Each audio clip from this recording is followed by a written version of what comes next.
Selamat sore, sehat selalu untuk teman-teman.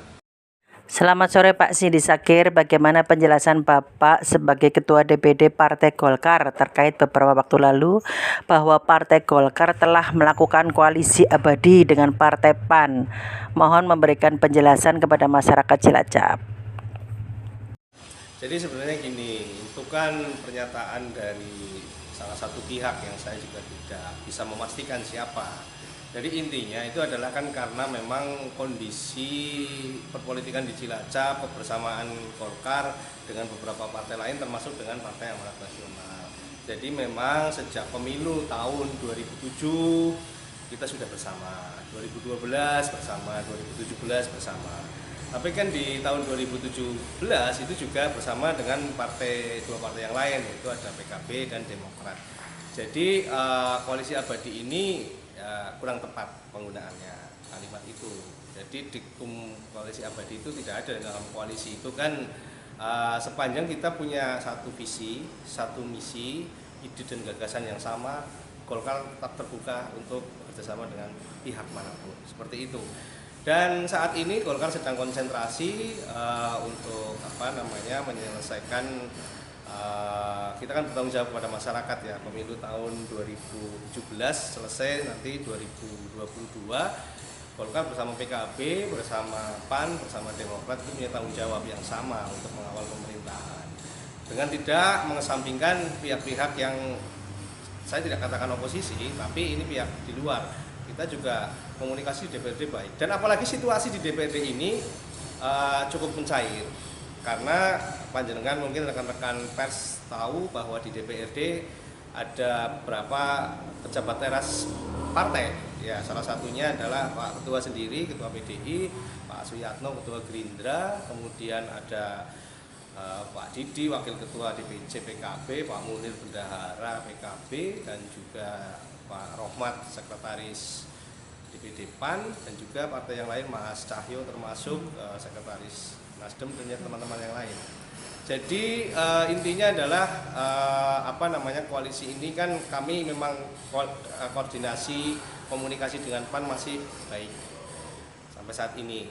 Jadi sepanjang masih baik dan tujuannya sama, dan saya yakin semua orang tujuannya baik ya, kita akan bisa bersama terus seperti itu. Tapi tetap open dengan pihak yang lain. Jadi untuk 2024 Partai Golkar kita kan menggunakan analisa SWOT ya, strength, weaknesses, opportunity, dan threat. Nah itu juga kita konsultasikan dengan provinsi. Jadi memang provinsi menargetkan kami untuk bisa menaikkan kursi itu. Menaikkan kursi dari 8 menjadi 10 itu target dari provinsi, dan saya pikir target itu juga cukup rasional dan logis, tapi minimal kita masih bisa bertahan dan melihat peluang. Tapi yang terpenting adalah bagi partai, semua partai mungkin seperti itu, bahwa sepanjang partai menjadi salah satu saluran politik yang efektif bagi masyarakat, itu sudah cukup baik. Itu yang perlu di-maintain sebenarnya seperti itu. Dan kami konsentrasi untuk hal itu. Maka Golkar tunjukkan dengan beberapa respon kegiatan dari Partai Golkar berdasarkan kebutuhan dari masyarakat. Penanganan bencana, penanganan COVID, kita semuanya juga ikut, dan termasuk bagaimana recovery dari ekonomi masyarakat ini juga perlu diperhatikan. Dan ini hari ini DPRD itu juga sedang membahas APBD 2022, dan kita juga selalu tekankan kepada eksekutif bahwa mengingatkan kembali kepada mereka bahwa kita itu dalam rangka penyehatan masyarakat dan recovery ekonomi ini harus menjadi prioritas. Impian semua partai itu menjadi nomor satu. Ya. Kiat dan strategi apa itu Pak, biar bisa menjadi nomor satu atau minimal tentu saja yang jelas itu konsolidasi internal pertama. Partai itu harus kompak, solid, terkonsolidasi dengan baik. Dan yang kedua juga mampu mengaktualisasi diri di masyarakat, dan juga mampu melakukan komunikasi lobby politik baik dari tingkat kabupaten, tingkat kecamatan sampai ke tingkat desa. Maka kami tekankan kepada kader-kader partai kami untuk bisa menjalin kerjasama dengan para stakeholder, pengurus pengurus desa dengan kepala desa dan yang lain, pengurus kecamatan dengan camat dan yang lain. Termasuk di situ ada pemerintah kecamatan, pemerintah desa. Yang di kabupaten juga tentu saja seperti itu. Untuk Pilkada 2024 Pak, Pak Sidi Sakir menjadi kandidat terkuat di Golkar ini gimana Pak? Jadi kalau Pilkada 2024 ini pertanyaan sudah sering ditanyakan dan jawaban saya akan sama. Saya masih menunggu instruksi dari DPP. Tugas saya adalah sebagai ketua DPD dan wakil ketua DPRD. Saya akan menyelesaikan tugas itu sebaik-baiknya. Hasil dari penilaian itu nanti saya serahkan kepada DPP dan saya yakin DPP punya penilaian tersendiri, analisa tersendiri, kemudian punya lembaga survei yang dipercaya oleh DPP untuk bisa mensurvei seluruh potensi kader internal Golkar maupun para tokoh masyarakat Kabupaten Cilacap, tokoh pemuda yang memang dirasa mampu untuk menjalankan visi, misi, ide dan gagasan Partai Golkar. Kalau itu mengerucut ke Pak Sidi Sakir udah siapa Pak? Saya harus siap.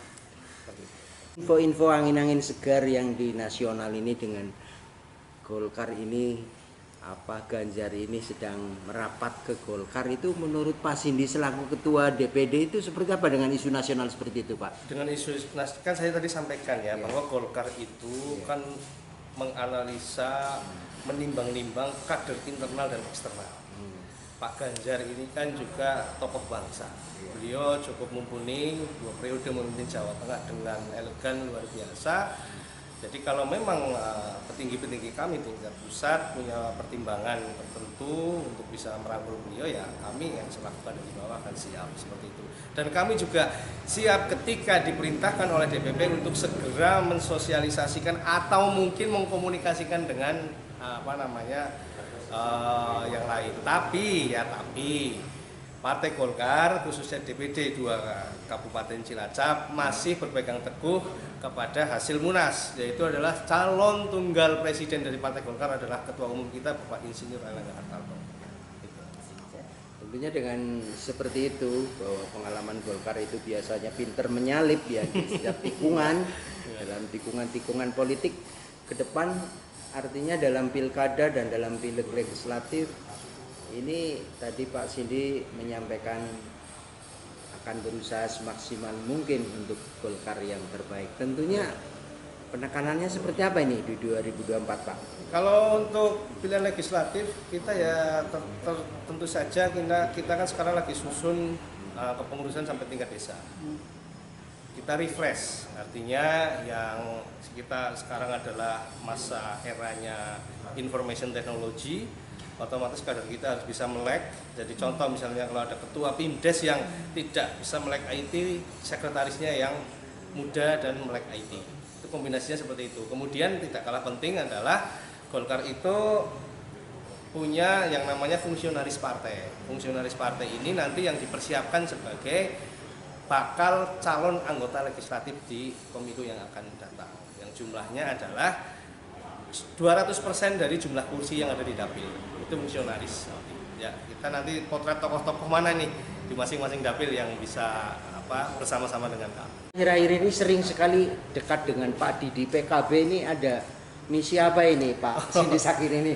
Kalau sama Pak Didi itu komunikasinya gini, saya dengan Pak Didi itu kan pernah satu komisi 5 tahun, satu periode di periode 2014-2019. Waktu itu saya jadi ketua komisi, Pak Didi anggota kami dan beliau juga termasuk tokoh PKB.